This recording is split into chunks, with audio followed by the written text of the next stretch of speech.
Welcome back. The Ogun State government says it is commencing work at the Kara market to forestall the incident of fire, which has become an almost yearly occurrence in the area.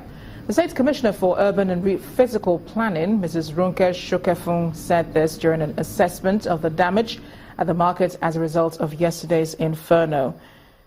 This is pending the formal relocation of the occupants of the market to the proposed permanent market complex at Ogiri area of the state. Traders, however, say they're ready to relocate to the new market, still under construction. This is what is left of the burnt portion of the popular Kara market in Ogun State. The affected area has been cordoned off by officials of the Federal and State's Emergency Management Agency, NEMA.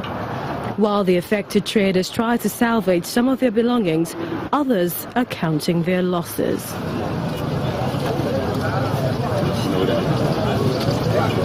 Officials of the Ogun State government are here to commiserate with the leadership of the market and also assess the level of damage. We want to forestall any regeneration or redevelopment activity around here.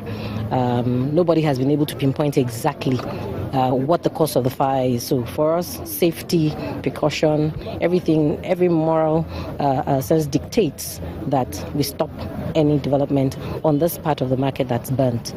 Apparently helpless in the face of the incessant fire incident in the market, the secretary to the Market Association expresses the willingness of occupiers to abide by any decision taken by the state government. If they say that we should move, we have to move. We are ready to come. We are currently correcting the government, so no problem.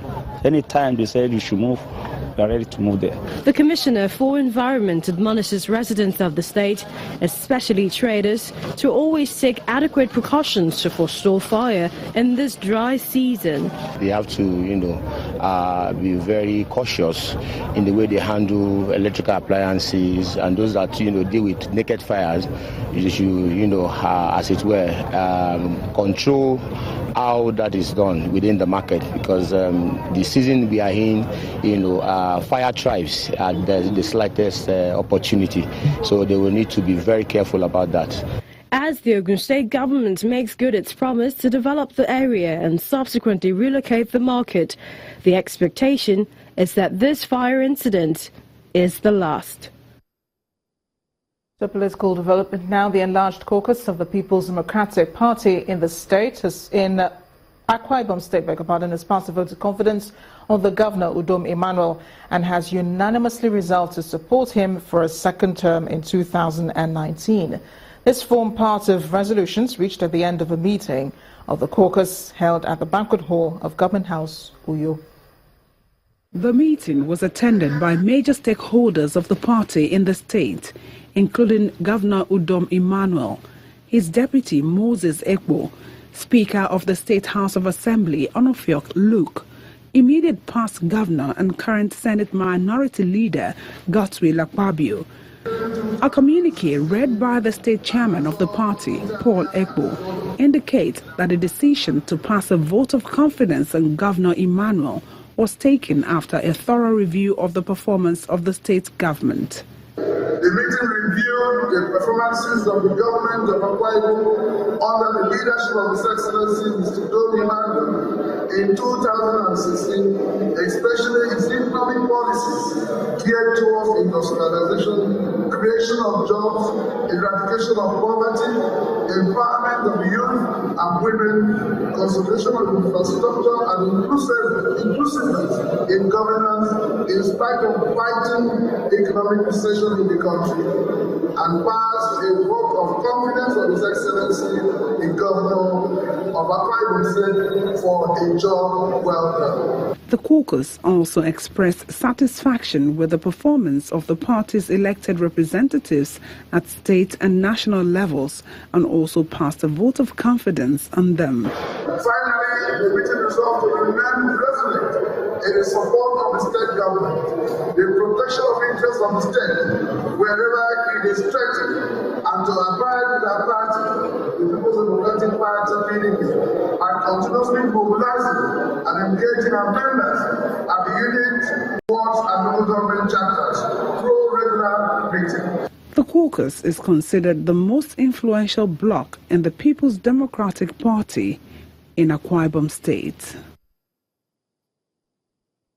Millicent Walker is here now with the day's major business headlines.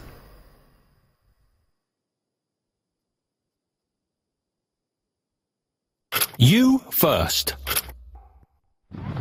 First Bank.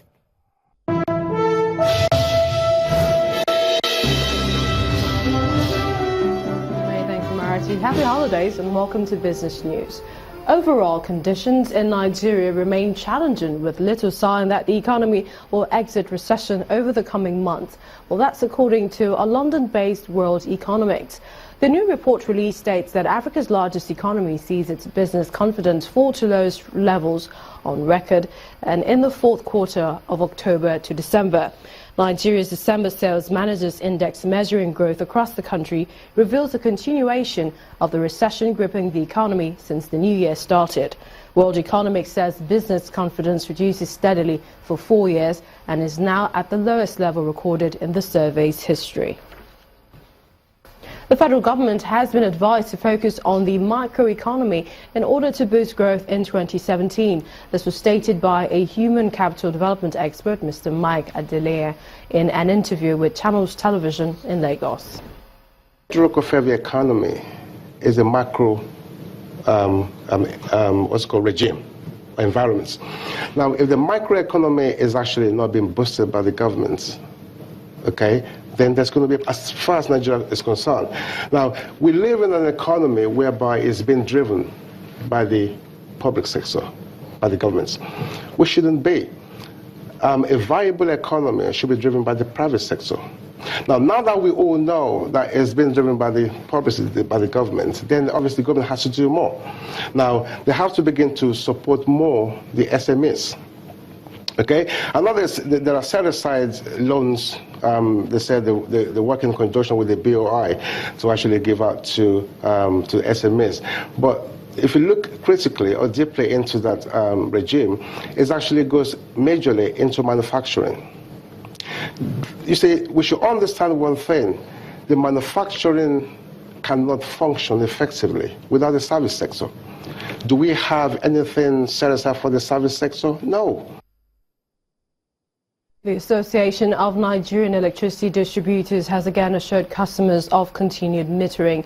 In Monday's full-page advertorial, the distribution companies say for now that until all customers can be metered, estimated billing methods as defined by the Nigerian Electricity Regulatory Commission will be used.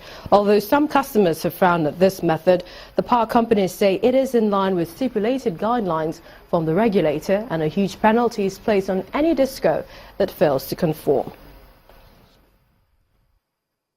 Well, that's it on Business News tonight. I'm Millicent Walker. Back to Amarachi for the rest of the news.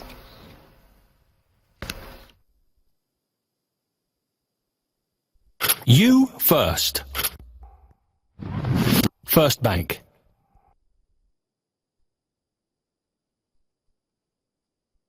The 2016 edition of Arise Nigeria, a combination of gospel music concerts and financial empowerment seminar targeting the youth, has taken place in Lagos.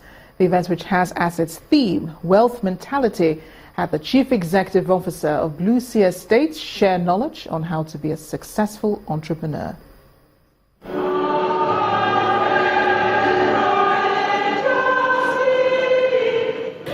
Christmas is still in the air as Arise Nigeria for 2016 brings together choral groups and a lineup of artists which include Frank Edwards, E-Ben and others, leading people to worshiping God.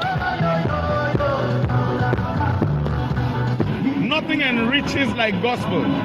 Nothing makes rich like the gospel. I think it's a perfect blend to have gospel music and financial empowerment. Financial empowerment in this case is in the sharing of secrets to success by the Chief Executive Officer of Blue Sea Estate, Dr. Kelly Wogu. People do not know that in Nigeria, you can start a company with 500 naira and make as much as 350,000 naira income per month within the space of 6 months of establishment.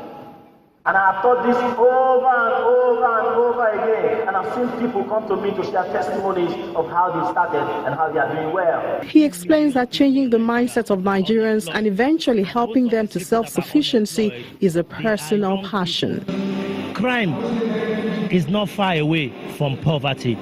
People that are poor will end up finding themselves involved in crime. And why should I keep quiet? And I know what I have been through. I know what I went through to be able to get to where I am right now. So why can't I teach some other people what I did, how I did it, and find my way to success that they celebrate today?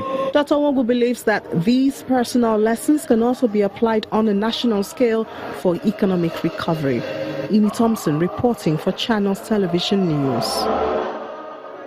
Next on the news at 10, Kelechi Iheanacho's goal helps Manchester City beat Hull City and reclaim second position in the English Premier League. We'll have more sports news. Please stay with us.